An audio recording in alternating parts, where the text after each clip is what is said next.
Hello everyone. In this video, now we'll understand what is function call. The function call statement is used to invoke the function. Whenever we write a function, we simply don't write the function. We want to use that one. In order to use that one, we need to call the function.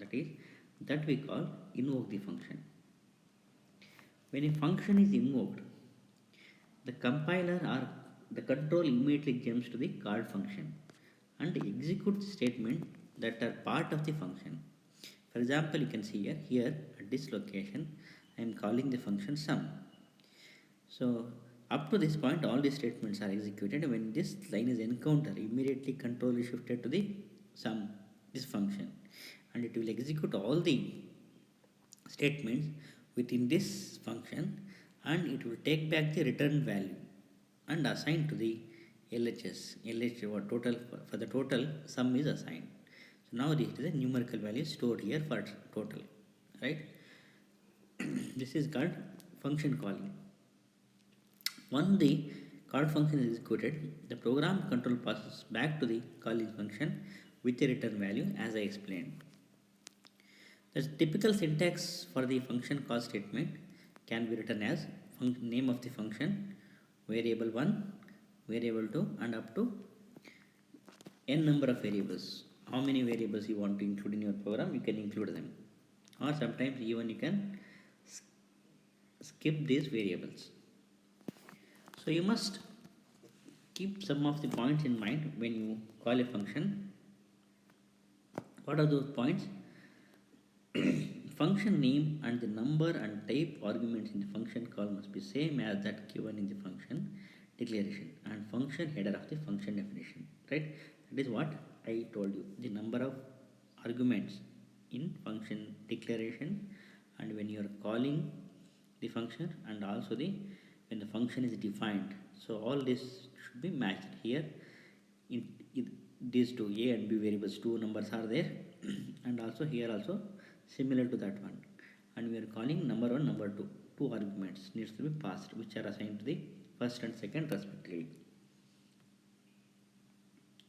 So names of variables which we are using in the function declaration, function call and header function definition may vary.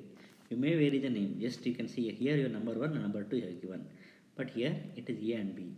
When you are declaring the function, it is a and b, it is there, and any number you can, any variable name you can give, and in the same order it is assigned to variables in the function. This is the advantage of functions.